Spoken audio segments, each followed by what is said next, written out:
दोस्तों, भोजन करने के बाद उसी थाली में हाथ क्यों नहीं धोना चाहिए? साथ ही पति के साथ भोजन करने से क्या होता है?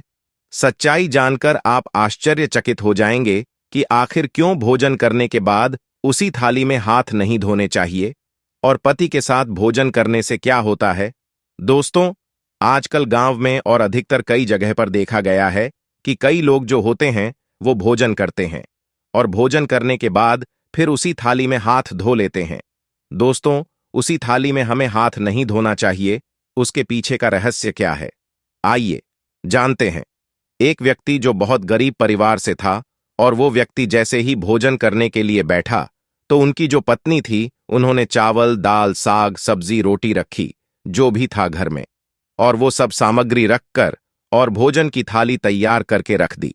और वो व्यक्ति जब भोजन करने के लिए बैठा और तभी द्वार पर एक कोई महात्मा जी भिक्षुक, जो एक संत थे, उन्होंने कहा, भिक्षाम देहि, हे भैया, मैं बड़ा भूखा हूं, कुछ भोजन मिल जाए, मैं बहुत दिन से भूखा हूं। अब वो व्यक्ति बेचारा भोजन करने के लिए बैठा ही था, सामने थाली है और उसके द्वार पर कोई भूखा व्यक्ति आ गया है, और तब उस व्यक्ति ने आदरपूर्वक कहा, महात्मा जी आइए, हे मुनि जी, कहाँ से पधारे हैं? धन्य भाग्य हमारे जो आप हमारे घर पर पधारे हैं। फिर उसने आसन लगाई और आसन लगा करके फिर जो तपस्वी महात्मा थे उनको भोजन करने के लिए बिठाया। अपनी वाली थाली ऐसे लगाई कि जैसे सजी हुई थाली हो और उस व्यक्ति ने महात्मा जी के सामने रख दिया। अब उनके घर में जो भोजन बना था, उनकी पत्नी ने जो भोजन बनाया था वो जरा सा ही था, क्योंकि घर में और तो कुछ था नहीं। वो गरीब व्यक्ति थे, जितना था उसने बनाया। थोड़ी सी दाल चावल थी, साग थी, चावल थे, जो भी था, जो भी उनको मिला था, और वो भी कभी कभी मांग करके ही लाते थे और खाते थे, जो मिलता वो खाते थे। तो दोस्तों, आज जो उनका भोजन था वो उनके लिए थोड़ा कम था। अब जो अतिथि आए वो महात्मा जी थे, वो बढ़िया पंडित जी थे, उन्हें भोजन कराया। उनके लिए वो आराम से उनकी थाली में खाने लगाकर वो व्यक्ति आराम से बैठा रहा और उनको भोजन कराता रहा। जो व्यक्ति था उसने कहा कि और लाओ थोड़ा खाना। तब उनकी पत्नी जो थी उन्होंने कहा कि बस आखिरी 2 रोटी ही है और यही बची है। जब उनकी पत्नी ने ये कहा कि बस आखिरी 2 रोटी ही बची है, तो बाहर जो बैठे हुए महात्मा जी थे, जो अतिथि थे, उन्होंने ये बात सुन लिया कि अब इनके पास बस 2 रोटी ही बची है और कुछ नहीं बचा है। फिर उस व्यक्ति ने वो दोनों रोटी को लेकर के महात्मा जी के पास गए और कहा कि भैया ये लीजिए, रोटी रख दूं? तो उसने कहा कि नहीं नहीं, अब नहीं चाहिए। तब महात्मा जी ने सोचा कि अगर ये 2 रोटी भी हम ही खा लेंगे तो बेचारे ये क्या खाएगा, इसलिए महात्मा ने लेने से मना कर दिया। तो उस व्यक्ति ने हाथ जोड़ करके कहा कि आप हमारे अतिथि हैं, आप पेट भर के आराम से भोजन करिए, बोलिए, आपकी इच्छा हो तो 1 रोटी रख दें, कम से कम 1 और रोटी तो लीजिए। अब 1 रोटी ही बची। अब वो अतिथि तो आराम से बढ़िया दाल चावल सब्जी 5 रोटी खा करके पेट भर के खुश थे और वह अपने रास्ते चलते बने। अब वो दोनों ही पति पत्नी बचे रह गए। उसके बाद पूरे बर्तन ला करके बाहर रखे और 2 थाली लगाई। अब पीछे की बची हुई थोड़ी सी साग थी, 1 आधी कटोरी दाल बची हुई थी। अब उसमें से जो दोनों लोग थे, पति पत्नी दोनों ने अपनी थाली तैयार की और 1 रोटी बची हुई थी, तो आधी आधी रोटी दोनों ही पति पत्नी ने ले ली। थोड़ा बहुत जरा सा चावल था तो आधा आधा चावल रखा और फिर उन दोनों ने भोजन किया, प्रसाद पाया। अब आप ही सोचिए कि आधी रोटी में किसका पेट भरेगा। दिन भर से व्यक्ति ने कुछ नहीं खाया और फिर शाम को भी कुछ नहीं मिला। एक ही बार खाया और नाश्ता भी कुछ नहीं हुआ। बस आधी रोटी मिली तो आधी आधी ही रोटी खाई। उन दोनों पति पत्नी थोड़ा थोड़ा ही भोजन खा पाए। अब जैसे ही उन्होंने भोजन किया आधी रोटी का और भोजन करके फिर उन्होंने हाथ धुले, तो उनके जो हाथ का जो पानी था, तो पहले के जो लोग होते थे वो लोग बाहर आंगन में जाकर के हाथ धोते थे, उस थाली में हाथ नहीं धोते थे। ये परंपरा रही है। आप सबने भी देखा होगा कि लोग थाली में हाथ नहीं धोते थे, बाहर जाकर के हाथ धोते थे। और आज भी हम में से बहुत से लोग जो हैं जो कि थाली में हाथ नहीं धोते। दोस्तों, बाबा भोलेनाथ के भंडारे में हर दिन 30 से 40 हजार लोगों का भोजन बनता है और वहां पर इतने सारे लोग एक साथ बैठ करके भोजन करते हैं, लेकिन उसके बावजूद भी कोई भी वहां थाली में हाथ नहीं धोते हैं। थाली में हाथ धोने का नियम नहीं है, थाली में हाथ नहीं धोना चाहिए। और कई लोग जो होते हैं वो आजकल इतना आलसी हो गए हैं, उनके अंदर आलस इतना हो गया है कि घरों में होते हैं और खाना खाते हैं, और खाना खाने के बाद वो उठ के नहीं जाते और वही थाली में ही हाथ धो लेते हैं, वही हाथ निचोड़ देते हैं। दोस्तों, खाना खाने के बाद कभी भी हाथ थाली में नहीं धोना चाहिए। थाली में खा लो, अच्छे से भोजन कर लो।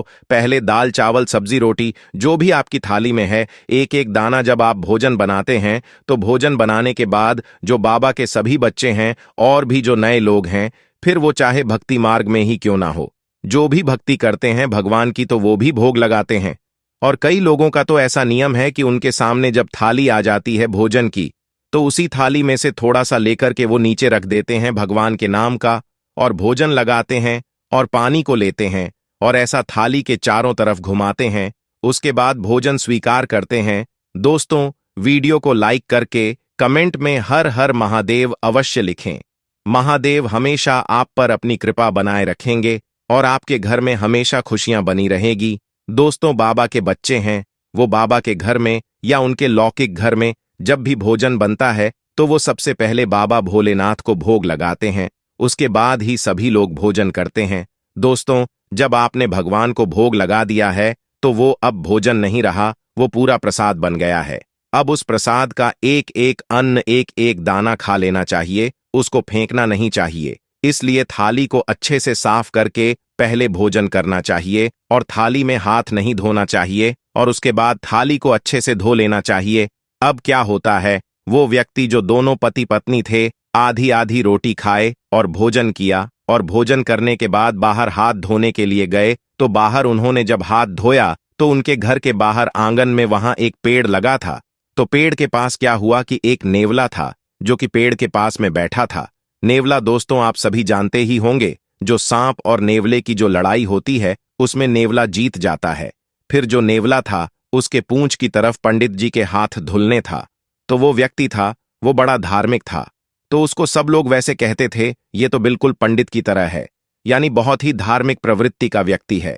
तो उस व्यक्ति ने जैसे ही हाथ धोया तो उसके जो हाथ धुलने का पानी था वो नेवले की पूंछ की तरफ पड़ा।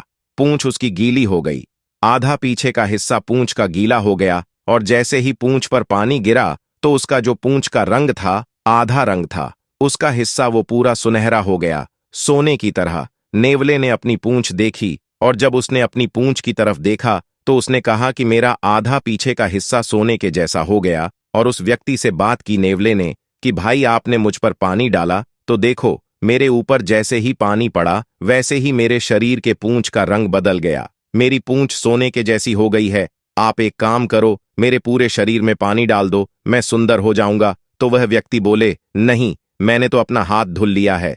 तो नेवले ने कहा कि ठीक है भाई, कोई बात नहीं, आप यह बताओ कि आपके पानी डालने से मेरे इस शरीर का रंग कैसे बदल गया, कैसे सुनहरा हो गया है, सोने के कलर का हो गया है। अब मुझे पूरा शरीर सोने के जैसा करना है, पूरा शरीर सोने की तरह चमके, मेरा ऐसा करना है। आधा तो हो गया, आधा और बचा हुआ है, बताओ कैसे होगा। कल मैं फिर से आऊं और कल मेरे ऊपर फिर हाथ धो लेना।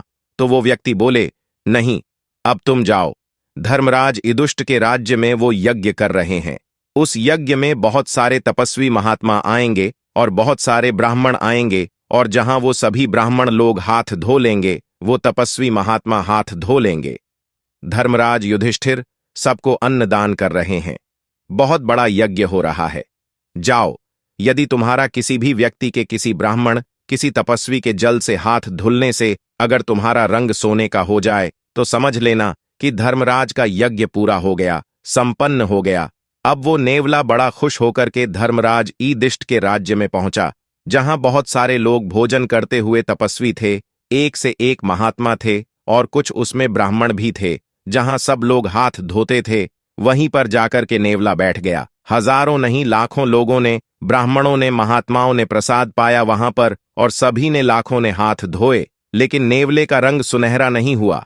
अब जब सारे लोग भोजन करके दक्षिणा लेकर के ब्राह्मण लोग सभी चले गए, तो अब राजा राजाओं की एक सभा लगी। तो उस राजाओं की सभा में अर्जुन ने बोला, भीम ने बोला, देखो, आज तक के इतिहास में इतना बड़ा अन्नदान, जितना बड़ा हमारे बड़े भैया धर्मराज युधिष्ठिर ने किया, इतना बड़ा यज्ञ कोई नहीं किया है, धर्मराज ने किया। इतना बड़ा यज्ञ आज तक दुनिया में किसी ने नहीं किया। इतना बड़ा यज्ञ, इतना बड़ा अन्य दान किसी ने नहीं किया। इतना सारा सोना चांदी हीरे मोती जो दान दिया है, इतना बड़ा दान आज तक किसी ने नहीं किया। तब नेवला बोल पड़ा। नेवले ने कहा, भीम भैया चुप रहो। नेवला कहने लगा, भैया चुप रहो, यहां कोई यज्ञ नहीं हुआ है। यज्ञ तो एक गरीब व्यक्ति जो है उनके घर में हुआ था। फिर भीम भैया ने नेवले को बुलाया कि कौन हो तुम? नेवले ने कहा कि भैया मैं तो नेवला हूं। भीम ने कहा, तो तुम्हारा आधा शरीर सोने के जैसा कैसे हो गया? आधा शरीर सुनहरा कैसे हो गया? ऐसा तो नहीं होता है। तुम्हारे ये बाल सोने जैसे चमक रहे हैं, ये कैसे हुआ? उसने कहा कि महाराज, यहां पास में एक गांव है। उस गांव में एक गरीब व्यक्ति रहता है जो बहुत श्रद्धा और भावना से भगवान को मानते हैं। जो कुछ भी उनको भिक्षा में मिलता है उसको वो भोजन बना करके खाते हैं। और जब उन्होंने भोजन करने के बाद जब हाथ धोया, तो जैसे ही भोजन करके जो हाथ धोने का जो पानी है वो मेरे शरीर के ऊपर गिरा, वैसे ही मेरा आधा शरीर सोने का हो गया। और उन्होंने कहा, यज्ञ में जाओ, यदि तुम्हारा पूरा शरीर सोने का हो जाए तो समझ लेना कि उनका यज्ञ पूरा हो गया। पर सुनिए, आपका तो यज्ञ पूरा नहीं हुआ है। मैंने तो कब से बैठा यहां गीला होता रहा, लेकिन मेरा शरीर सोने का नहीं हुआ। और तुम कह रहे हो कि धर्मराज ने इतना बड़ा यज्ञ किया, इतना दान किया है। वो बेचारा गरीब व्यक्ति था और उसने जैसे ही अपना हाथ धोया तो मेरा शरीर बदल गया। तुम्हारे यहां तो इतने लोग खाए कुछ नहीं हुआ, इतने ब्राह्मणों ने खाया कुछ नहीं हुआ। अब जो श्री कृष्ण जी थे वो भी उस सभा में बैठे हुए थे। श्री कृष्ण भगवान जी मन ही मन मुस्कुरा रहे थे। तब अर्जुन गए और कहा, लौग, हे श्याम सुंदर, ये आप ही जानो कि ये नेवला कौन है और ये क्या कह रहा है। हम नहीं समझ पा रहे हैं। आप बताओ कि यज्ञ पूरा हुआ या नहीं हुआ। अब धर्मराज ने इतना पैसा खर्च किया है, पर इसके बावजूद भी यज्ञ पूरा नहीं हुआ है। नेवला कह रहा है कि जब तक मेरा पूरा शरीर सोने के रंग जैसा नहीं होगा, तब तक यज्ञ पूरा नहीं माना जाएगा और संपन्न नहीं होगा। अब श्री कृष्ण जी से जब कहा गया, तब श्री कृष्ण जी ने कहा कि सुनो, अभी आपका यज्ञ पूरा नहीं हुआ है, इसलिए इसका शरीर अभी सोने का नहीं हुआ है। जब आपका यज्ञ पूरा हो जाएगा तो इसका शरीर निश्चित ही सोने का हो जाएगा। अर्जुन ने कहा कि प्रभु, मेरे भाई युधिष्ठिर जी ने जितना बड़ा यज्ञ किया, इतना बड़ा यज्ञ आज तक शायद किसी ने नहीं किया। जब किसी ने इतना बड़ा यज्ञ किया ही नहीं, तो इस नेवले का आधा शरीर सोने का कैसे हुआ? पहले यह बताइए, इतना बड़ा यज्ञ तो किसी ने किया नहीं है और इसका पूरा शरीर यज्ञ में होगा, तो इसका आधा शरीर जो सोने का हो गया, ऐसा यज्ञ किसने किया? वो कैसे हुआ? मैं ये जानना चाहता हूं। अर्जुन बोले, नेवला सोने का कैसे हुआ? तब श्री कृष्ण जी ने बताया कि अर्जुन, ये नेवला वहां गांव में गया था। एक गरीब व्यक्ति वहां पर रहता है जो भगवान को श्रद्धा और भावना से याद करता है और भगवान में बहुत श्रद्धा रखता है और उसके अंदर कोई छल कपट नहीं है, सरल स्वभाव का है। जैसे ही वो भोजन करने के लिए बैठा था, उसी समय कोई अतिथि आया और उन्होंने अपनी थाली खिसकाई और संतोषजनक होकर भोजन उसको कराया, अपनी पूरी थाली का। और फिर बचा हुए खाने में से आधी रोटी उसने खाई, आधी रोटी उसकी पत्नी ने खाई और संतोषजनक भाव से उन्होंने अतिथि को भोजन कराया। और जितना मिला ईश्वर का धन्यवाद देकर के बिना शिकायत किए और प्रसन्न होकर दोनों पति पत्नी आनंद से थे। वो संतोषी थे, वो सच्चे भक्त थे। और वो संतोषी भक्त का जब धोमन मेरे शरीर पर पड़ा, जब इस नेवले के शरीर पर पड़ा, तो इस नेवले का आधा शरीर सोने का हो गया। अर्जुन बोले, प्रभु ये क्या है?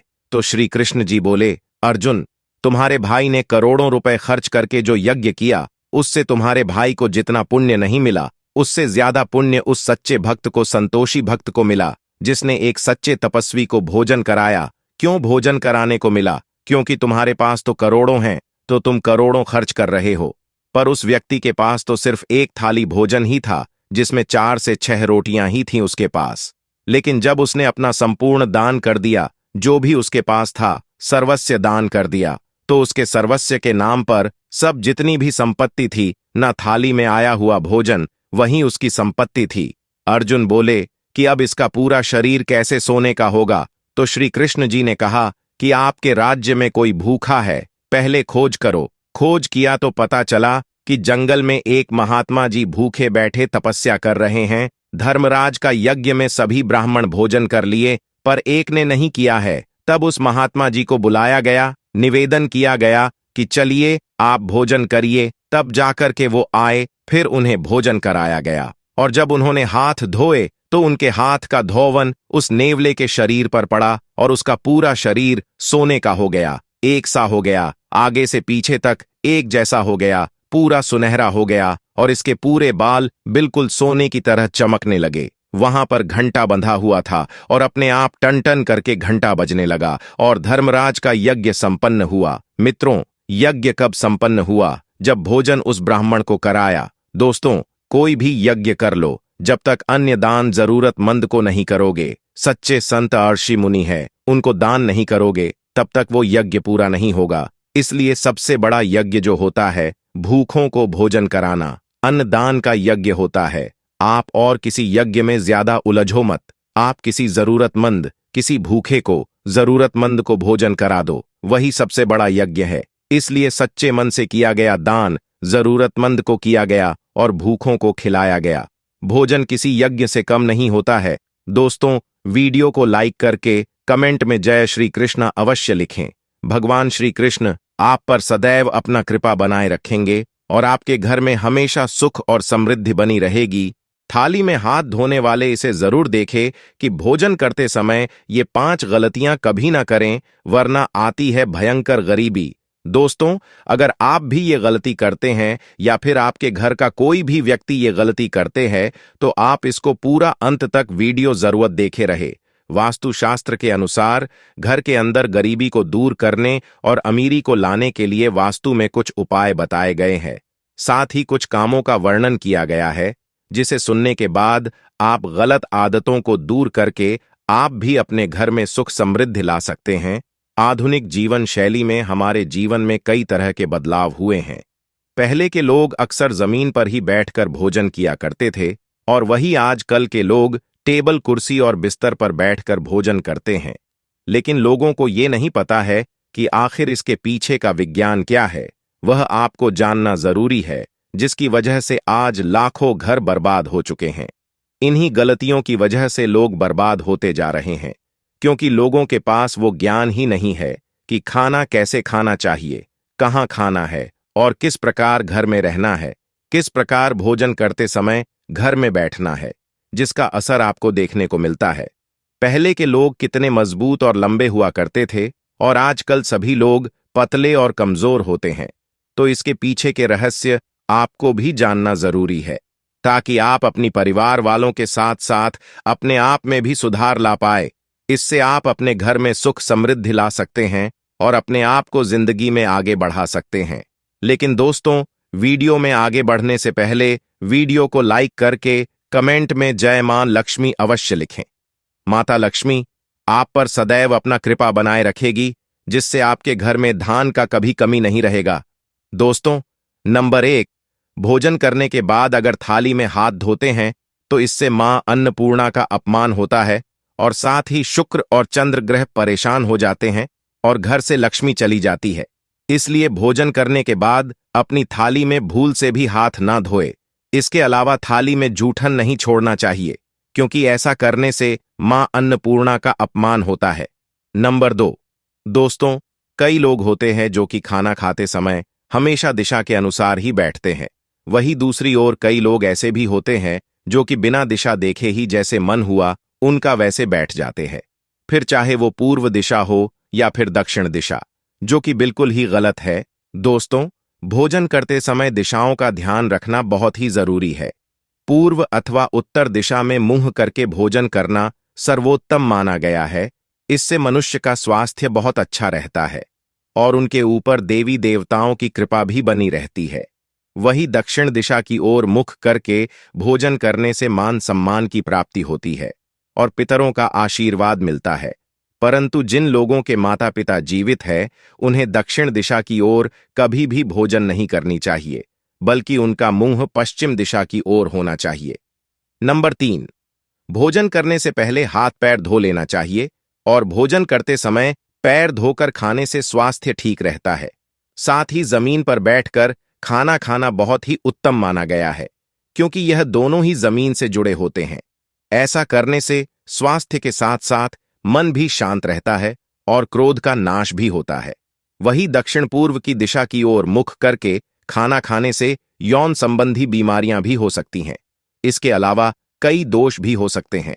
नंबर 4, वास्तु के अनुसार जमीन पर पालथी मारकर खाना खाना बहुत ही सर्वोत्तम माना गया है। कुर्सी पर बैठकर टांग हिलाते हुए खाना खाना मना किया गया है, जिससे रोग और पैसों की तंगी होते हैं तथा पैसा कमाने की चिंता भी होती है, जबकि उन्हें पश्चिम दिशा की ओर मुख करके खाना खाना चाहिए। इस दिशा में भोजन करने से व्यक्ति की आर्थिक वृद्धि हो सकती है। नंबर 5, बिस्तर पर भोजन करने से अपमान होता है। इससे लक्ष्मी माता दुखी होती हैं। जिस पर हम लोग सोते हैं उसी पर हम लोग खाना भी खाते हैं, जो कि बिल्कुल ही गलत है। बिस्तर पर खाना खाने से लीवर कमजोर होता है, क्योंकि खाना खाते समय हमारे लीवर में से गर्मी निकलती है।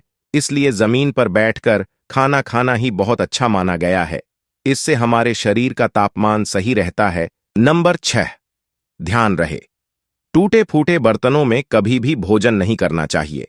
ऐसा करने से दुर्भाग्य को आमंत्रण मिलता है और गरीबी को भी आमंत्रण मिलता है। साथ ही साथ अगर आपके रसोई घर में कोई भी टूटे फूटे बर्तन हो तो उन्हें तुरंत हटा देना चाहिए। नंबर 7, वास्तुशास्त्र के अनुसार रसोई घर के स्थान को कभी भी शौचालय के ऊपर या नीचे नहीं बनाना चाहिए और को शौचालय के ठीक सामने भी नहीं बनाना चाहिए। साथ ही यह भी ध्यान रखें कि शौचालय और रसोई घर का दीवार एक दूसरे से नहीं जुड़ा होना चाहिए। रसोई घर का दरवाजा कभी भी शौचालय के दरवाजे के ठीक सामने न बनवाएं। इससे सारे नकारात्मक ऊर्जा रसोई घर में चली जाएगी, जिसका असर आपके स्वास्थ्य पर पड़ सकता है। नंबर 8, सुबह सुबह रसोई घर में स्नान करके ही प्रवेश करें। अगर किसी वजह से स्नान नहीं कर पाए तो कम से कम अच्छी तरह से हाथ पैर मुंह कान धोकर ही रसोई घर में प्रवेश करें।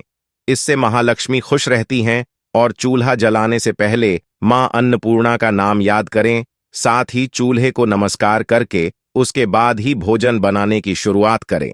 नंबर 9, आपके रसोई घर में हल्दी नमक और चावल, यह तीनों वस्तुएं कभी भी खत्म नहीं होने देना चाहिए। ध्यान रखिए, जब भी ये तीनों वस्तुएं खत्म होने पर हो उससे पहले ही बाजार जाकर के इसे ले आए। ऐसा होना वास्तुशास्त्र और आध्यात्मिक दृष्टि से अत्यंत महत्व रखता है।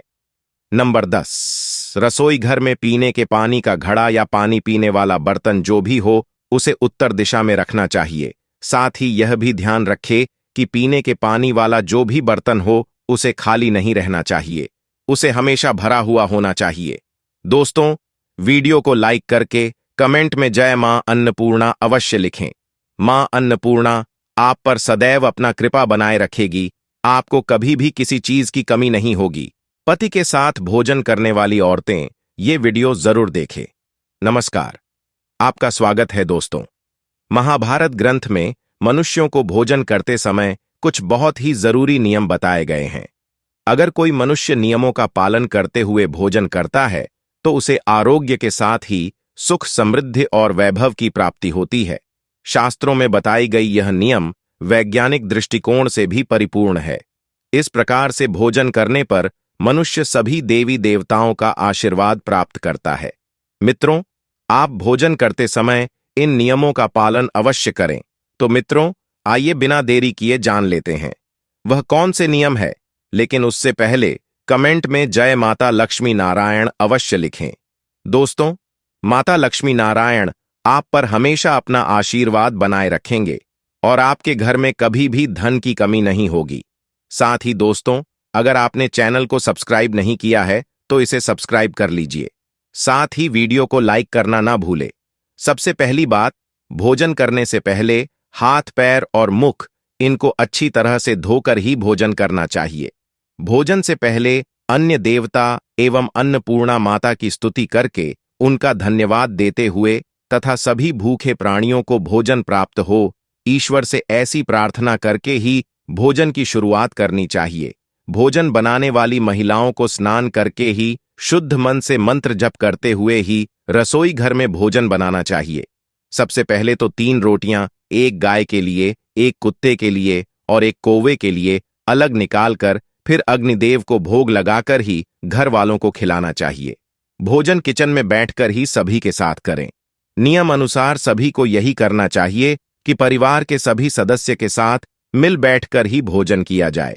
अलग अलग भोजन करने से परिवार के सदस्य में प्रेम और एकता कायम नहीं हो पाती है।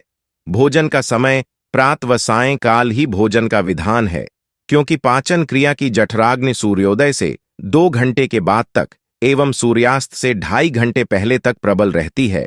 जो व्यक्ति सिर्फ एक समय भोजन करता है वह योगी है, और जो 2 समय भोजन करता है वह भोगी कहा गया है। तीसरी बात, भोजन की दिशा। भोजन पूर्व और उत्तर दिशा की ओर मुख करके ही भोजन ग्रहण करने चाहिए। दक्षिण दिशा की ओर किया हुआ भोजन प्रेत को प्राप्त होता है। पश्चिम दिशा की ओर किया हुआ भोजन खाने से रोग की वृद्धि होती है। चौथी बात, ऐसी अवस्था में भोजन न करें। यहां वहां पर बैठकर अर्थात बिस्तर पर बैठकर अपने हाथों पर रखकर या टूटे फूटे बर्तनों में भोजन कभी भी करना नहीं चाहिए। मलमूत्र का होने पर भी भोजन करना नहीं चाहिए। साथ ही अखिलेश के माहौल में भी भोजन करना अनुचित माना गया है। अधिक शोर शराबे के स्थान पर भी भोजन करना उचित नहीं होता है। पीपल एवं वट वृक्ष के नीचे बैठकर भी भोजन नहीं करना चाहिए। परोसे हुए भोजन की कभी निंदा नहीं करनी चाहिए। खड़े खड़े भोजन करना भी अनुचित माना गया है। जूते पहनकर यह सिर ढककर भोजन नहीं करना चाहिए। आइए अब जानते हैं भोजन कैसा होना चाहिए। बहुत तीखा, यह बहुत ही मीठा भोजन नहीं करना चाहिए। किसी के द्वारा छोड़ा हुआ भोजन भी कभी ग्रहण नहीं करना चाहिए। आधा खाया हुआ फल, मिठाइयां आदि फिर से नहीं खानी चाहिए। खाना छोड़कर उठ जाने पर दोबारा भोजन कभी करना नहीं चाहिए। अगर कोई भी व्यक्ति ढिंढोरा पीटकर खिला रहा हो तो वहां पर जाकर कभी भोजन नहीं करना चाहिए। पशु या कुत्ते के द्वारा छुआ हुआ भोजन कभी करना नहीं चाहिए। रजस्वला स्त्री के द्वारा परोसा गया भोजन भी करना अनुचित है। श्राद्ध का निकाला हुआ बासी या मुंह से फूंक मारकर ठंडा किया गया भोजन भी करना अनुचित है। बाल गिरा हुआ भोजन भी ना करें। अंदर युक्त अवहेलना पूर्ण परोसा गया भोजन भी कभी ना करें। कंजूस के द्वारा वश्य के हाथ का और शराब बेचने वाले के हाथ का दिया भोजन भी और ब्याज का धंधा करने वाले व्यक्ति का भोजन भी कभी करना नहीं चाहिए। छठी बात, भोजन करते समय ध्यान रखें। भोजन के समय मौन रहे। रात्रि के समय भरपेट न खाए। अगर भोजन करते समय बोलना आवश्यक है तो केवल सकारात्मक बातें ही करें। भोजन करते समय किसी भी प्रकार की समस्या पर चर्चा न करें। भोजन को बहुत चबा चबा कर खाए। दोस्तों, सबसे पहले मीठा, फिर नमकीन और अंत में कड़वा खाना चाहिए। थोड़ा सा भोजन करने वाले को आरोग्य, आयु बल, सुख, सुंदर संतान और सौंदर्य प्राप्त होता है। सातवीं बात, भोजन के पश्चात क्या नहीं करना चाहिए। दोस्तों, भोजन के तुरंत बाद पानी या चाय नहीं पीना चाहिए। भोजन के बाद दौड़ना, बैठना, शौच आदि प्रकार के कार्य नहीं करने चाहिए। भोजन के बाद क्या करें? दोस्तों, दिन में भोजन करने के पश्चात टहलना चाहिए और रात्रि के समय 100 कदम टहलकर बाईं करवट में लेटना अथवा वज्रासन में बैठने से भोजन का पाचन अच्छे से होता है। भोजन के बाद कुछ घंटे के बाद मीठा दूध एवं फल खाने से भोजन का पाचन अच्छी तरह से होता है। भीष्म पितामह ने अर्जुन को जो महत्वपूर्ण संदेश दिए उसमें कहा गया है कि जिस थाली को किसी का पैर लग जाए उस थाली का त्याग करना चाहिए। ऐसी थाली विस्ता के समान त्याज्य होती है। भीष्म पितामह कहते हैं कि भोजन के दौरान थाली में बाल आने पर उसे वहीं पर छोड़ देना चाहिए। बाल आने के बाद भी खाए जाने वाले भोजन से दरिद्रता का सामना करना पड़ सकता है। भोजन पूर्व थाली को अगर कोई लांघ कर गया हो तो ऐसे भोजन को भी कभी ग्रहण नहीं करना चाहिए। भीष्म पितामह अर्जुन को बताए कि एक ही थाली में भाई भाई भोजन करें तो अमृत के समान हो जाती है। ऐसे भोजन से धन, धान्य, स्वास्थ्य और लक्ष्मी की वृद्धि होती है। भीष्म पितामह के अनुसार पति पत्नी को एक ही थाली में भोजन करने को निषेध माना गया है। भीष्म पितामह के अनुसार एक ही थाली में पति पत्नी भोजन करते हैं तो ऐसी थाली को मादक पदार्थों से भरी मानी जाने वाली होती है। पत्नी को पति के भोजन के उपरांत ही भोजन करना चाहिए। इससे घर में सुख समृद्धि बढ़ती है। तो दोस्तों, यह थे वह महत्वपूर्ण बातें जो महाभारत में बताई गई हैं। अगर यह जानकारी आपको पसंद आ रही है तो वीडियो को लाइक जरूर करें, साथ ही कमेंट में जय मां अन्नपूर्णा अवश्य लिखे, जिससे माता सदैव आप पर अपनी कृपा बनाए रखेंगी। दोस्तों, साथ ही इस चैनल को सब्सक्राइब जरूर करें ताकि आप ऐसा आध्यात्मिक जानकारी वाली वीडियो देख सकें। धन्यवाद।